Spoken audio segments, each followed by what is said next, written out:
What's going on? It's Kevin Kenny. Welcome to the Build Series live here in New York City. And we have quite the talented guest to my side today on the today's show. As a member of the Glee cast, the most Hot 100 hits in the history of popular music here in America. She's got a new movie, Berlin, I Love You, coming out. And January 22nd will be kicking off her second annual residency at Café Carlyle here in the city. Please give it up for Dianna Agron. If you were putting together like a resume, it would be really hard to keep that to one page. You were quite the talented performer, artist, actress. I mean, what do you consider yourself? An entertainer? Nice.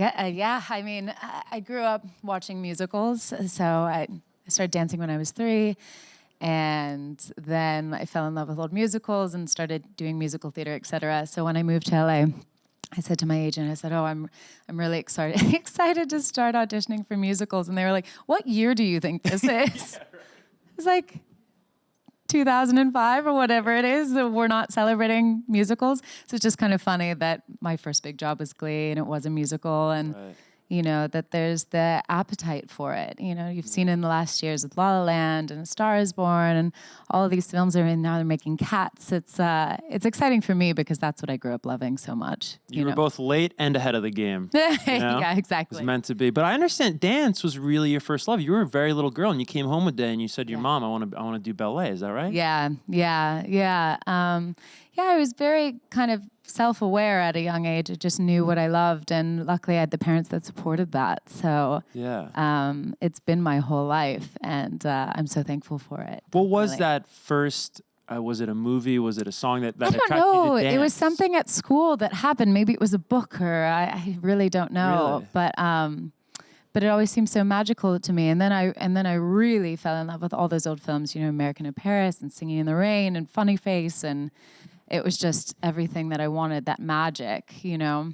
Yeah. Do you always feel like an old soul, or do you feel like an old soul? I do. And I also, like, there's so many things that I love and have loved. Like, you know, I love records, and I love vintage clothing, and I love, you know, I definitely have an affinity for things of the past. And I think that's why I love the Carlyle. Just that hotel has that spirit.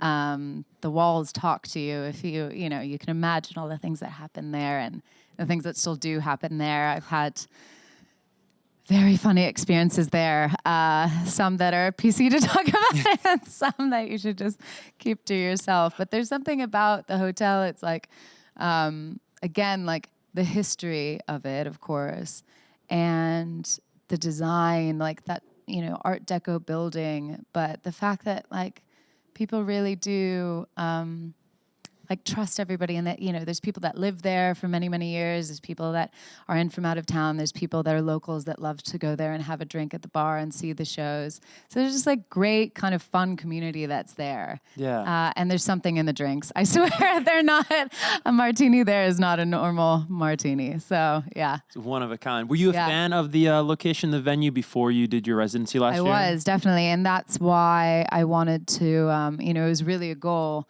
And then I was so flattered when they asked me to come back, of course, because it's just, I think now especially I know what the room allows even more. You know, when you play a venue, you kind of understand what you can do and how you can play. And so this time around, last time, my wonderfully talented friend Gil Landry came and joined me.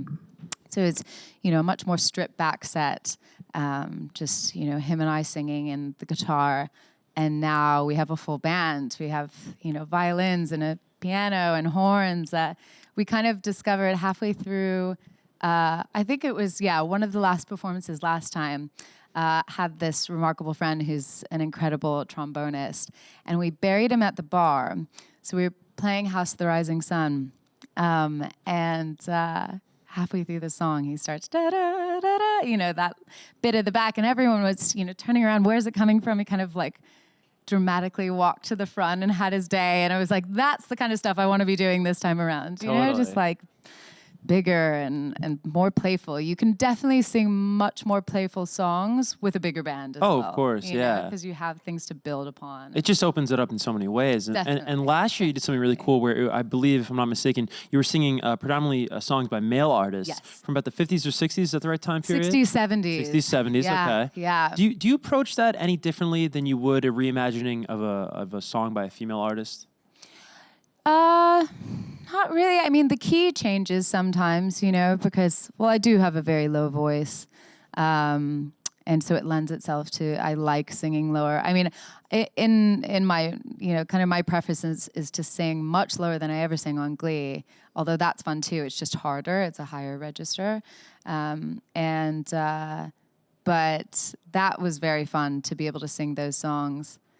And I think it was just something delightful about it. It was funny. There was one night, one of the first nights, where somebody I had sung a Leonard Cohen song, a Dylan song, a Rolling Stones song, and somebody very sweetly said, "Oh, are these your songs?" I was like, I wish I could say that. But yeah, to kind of as a counterpart to what we did last time, I thought it would be nice to take that same era of music that I love so much and do these, wonderful female-fronted songs. So this time it's, Marianne Faithfull and Nico and Nancy Sinatra. And there's a few really big, ambitious numbers that we're in rehearsals right now. So we'll see if we can get there, but they could be pretty epic if it all goes to plan. So. Has there been a most challenging song so far in rehearsals? Not challenging, but I do find that sometimes you pick a song and you think oh, this will translate, this will work.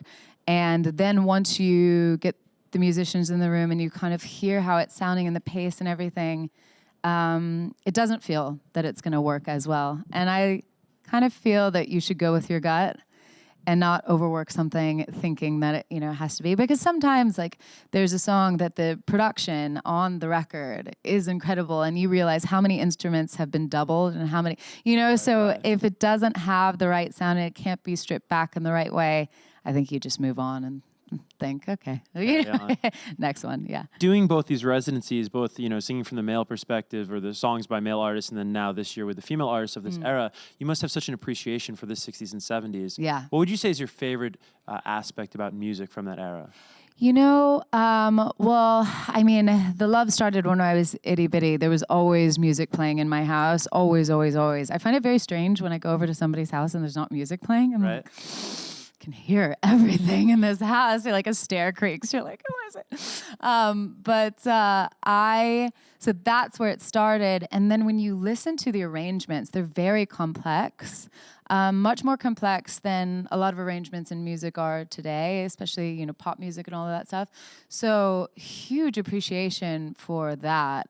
And yeah, I don't know, there's something about it. And Lou Reed's Perfect Day, we played that last time, and that song is so beautiful and heartbreaking to me.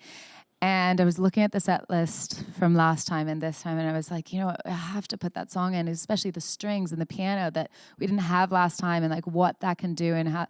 So I don't know, but I'm in love. I'm so happy to be able to do this. And I always, if I'm not singing, if I go back to it, if it has been a little bit of time, even this period of time hasn't been that long, and it just feels that it's been ages. I'm like, oh, it's been 10 years since I got to sing, which is not true. I have friends that are amazing musicians, and we have impromptu nights around the piano and things like that. But the room is magical. I'm so excited about that room again, because it's only about 90 people, and you really can see everybody, and it's also really lovely to have that and see there's people cuddled up in each other. It's just very romantic. It's It's like an additional character to the show. Totally, right. Totally, definitely. Yeah, it's very much a give and take, and it's lovely for that. Yeah. As somebody that does do both acting and music, when you think about your role models or the people you look up to in both fields, do you find commonalities that emerge?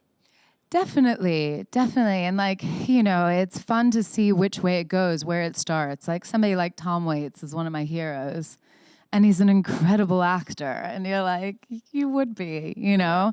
So it's funny how, you know, it can start and flip. And it makes sense. And again, like if you look at kind of old Hollywood and all the musicals that were happening, so many people had to sing, dance, and act.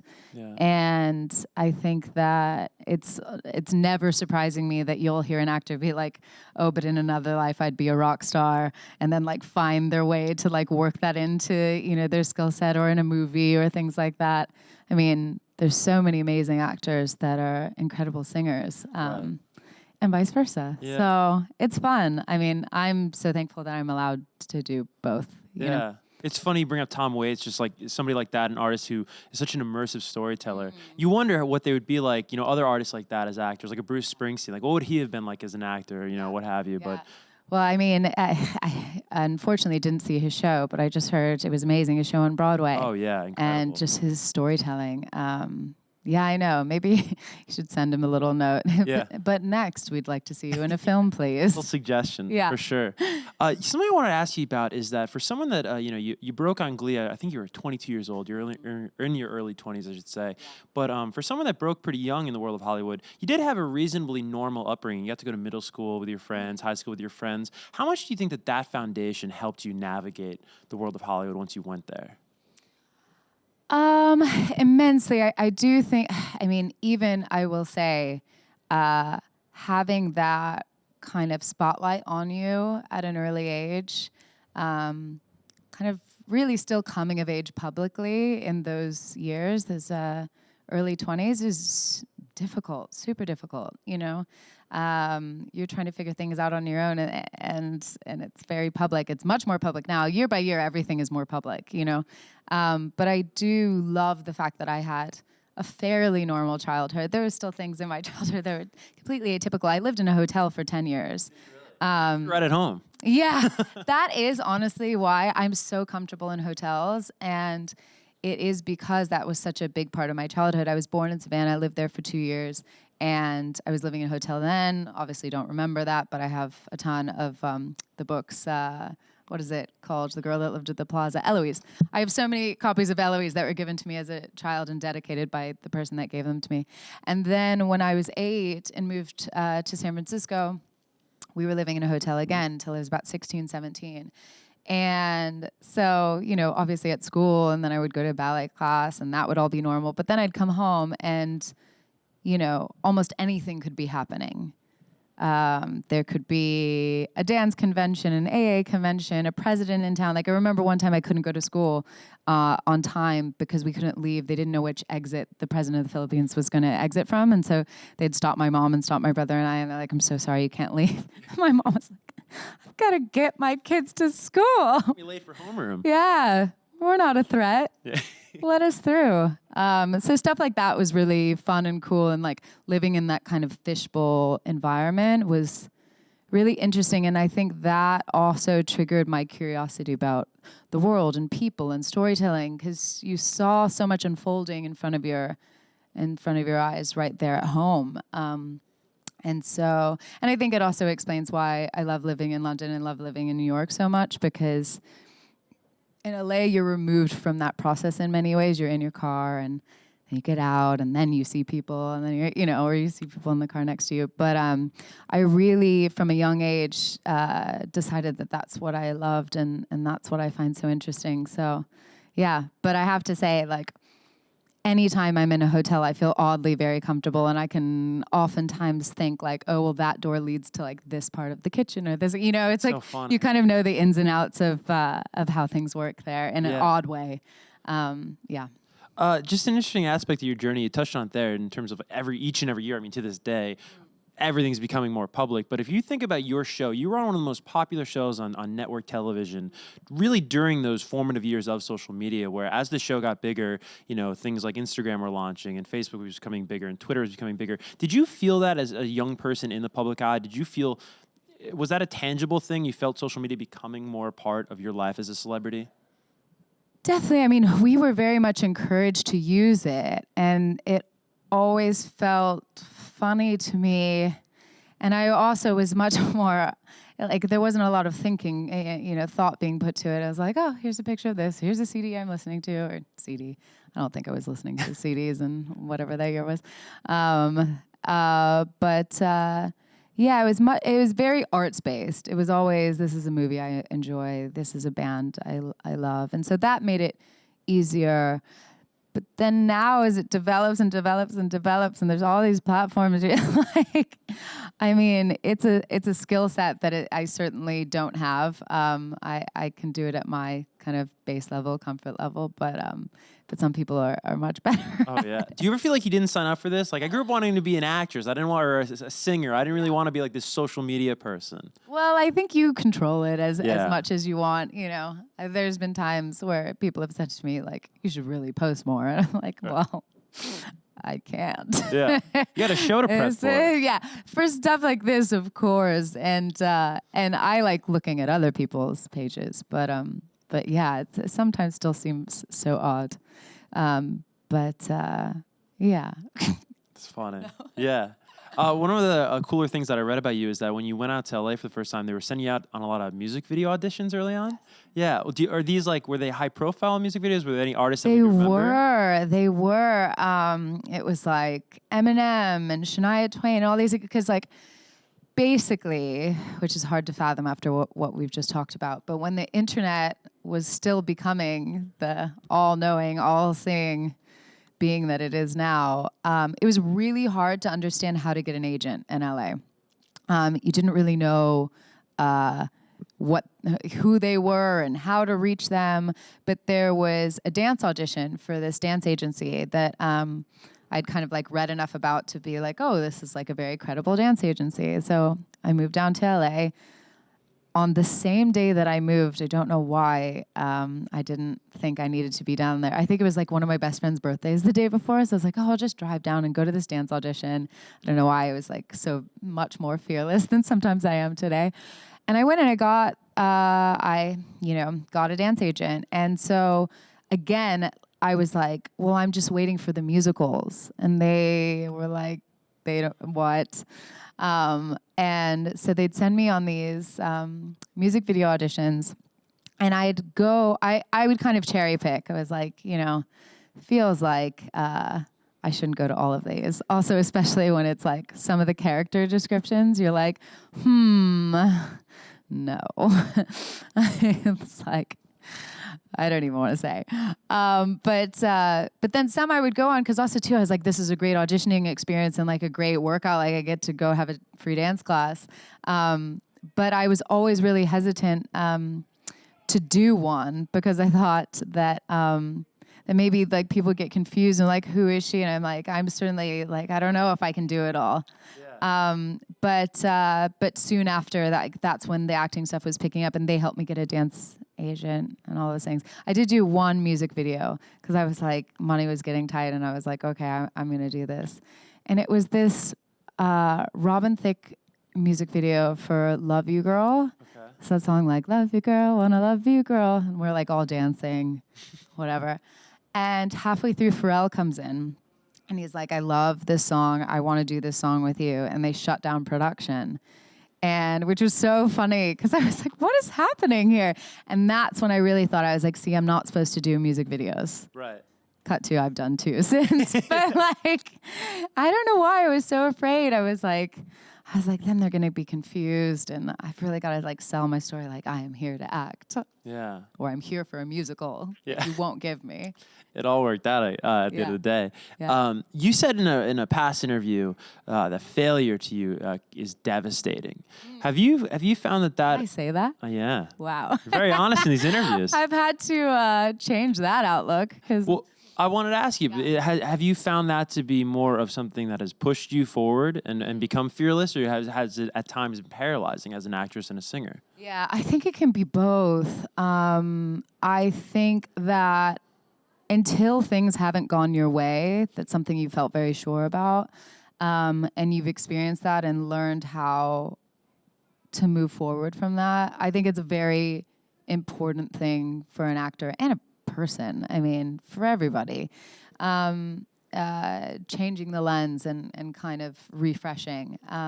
So yeah, but I definitely think as well, like now if I'm, like, of course I'm nervous for next week because I want it to be fun for everyone and I, want to play as well. I think like always your first show, you're more nervous than you'll be the second, and definitely by the end. I mean, by the 10th show, I'm going to be like stepping on tables and like, move over, I'm singing this from here.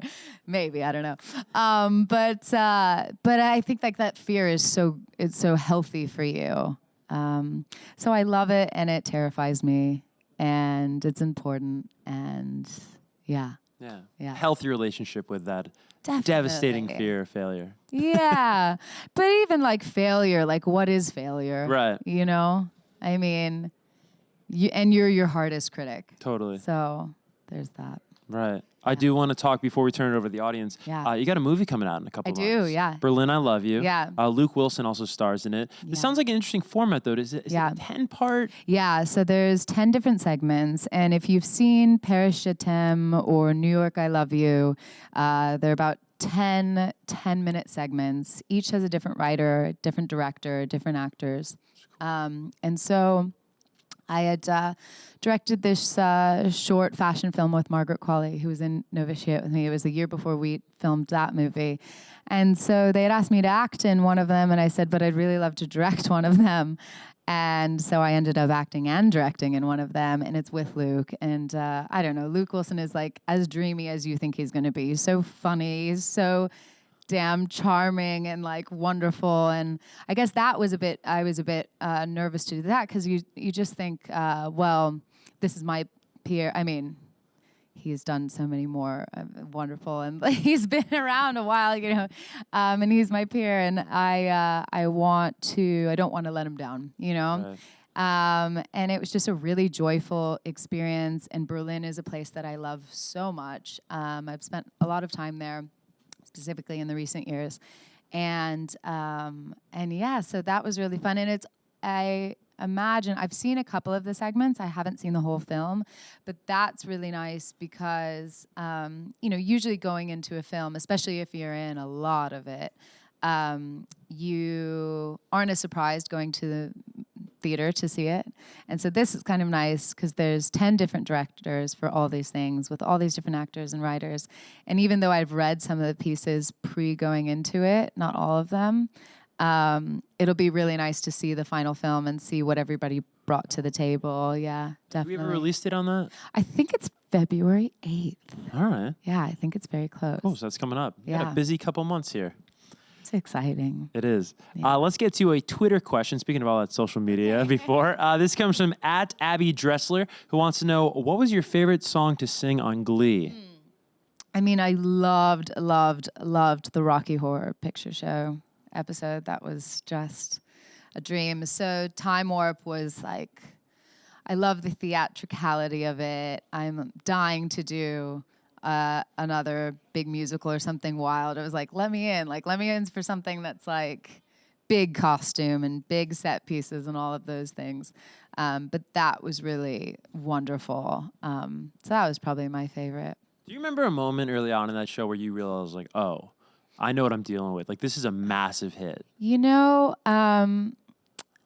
I remember the very first song that I sung, and it was me, Naya, Heather, and we were singing Say a Little Prayer for You. And some of Ryan Murphy's other actors from other shows, like Nip Tuck, et cetera, had come over and were watching. And it was my first moment of having to really turn it on, and I just like, and it felt so wonderful, and it was so just like wildly exciting. And the people that had come to set were kind of buzzing about it. It was like, oh my God, like if this is what I get to do, how amazing. It like really hit in that moment for sure. Wow. Yeah. That's awesome. Yeah, I loved it. All right, we have time for actually a bunch of audience questions. Let's get the first one going. Cool. Come from right up front. Hi, Dianna. Hi. My name is Celine. I love Quinn since the pilot. Thank you. Since high school, I've always been in high school. Yeah. And my question is, what is any Quinn you like of Quinn, her quote or outfits she wore besides Cheerios outfit? What was my favorite outfit from her? Yeah. Again, probably the Rocky Horror Picture Show episode. I just love, I get really frustrated when people don't take costumes seriously. Like, when somebody shows up for Halloween and they have a hat. I'm like, what? Why? There's something in me from being a small child that, like, I really love drama and all of that, and it's so rare that you get to dress up like that. So probably like all of the costumes in that like very cool French maid outfit that had like boxy square hips. I loved that. I wish I still had that. That's awesome. Great question. Let's get to the second audience question right here. Hi, how are you? Hi, good. You? Just so you know, the Bruce Springsteen thing is on Netflix. Oh, yes, exactly. My question was, what qualities do you look for in a script, and do those differ when you're looking at it from a director's point of view as opposed to an actor's point of view? That's a great question. So I guess now, when thinking about what I want to do, and it kind of varies year to year. It also depends on like what I'm going through emotionally. Like when Novitiate and Hollow in the Land came out, I kind of filmed them back to back, and they were both like heavy pieces, so, like really heavy drama. And so going from that to Berlin, I Love You was so fun. And even though I didn't pick the script, it was kind of perfectly placed. It was kind of light and joyful to give me that access. I think as far as directing goes and dissecting a script or coming up with a concept, etc., it's just about how well written it is. Because if it's visually there and you can kind of imagine it and you can do research even if it's something that you don't know a lot about. And I guess that's the same with acting, really. But I do kind of like to make sure that every time I go to work, I'm wildly excited. And that there's, stuff to play with, like real kind of complications and stakes and things like that. Yeah. Great question. We got another one right here. My name's Tara. My question is, what made you decide to come back to Café Carlyle? I guess because the first time and this time upcoming were both equally exciting. So you kind of know when that excitement is still there, and you know that you have things that you want to do that you didn't do the last time. I think that was really great. And also, just like the people that make up that world and that, like the people that come, the people that are staying there, the people that work there. Most of the people that have worked there for no fewer than 10 years. So it's really a cool family of people that frequent that space. And just I really was excited to get more musicians on stage and play with that.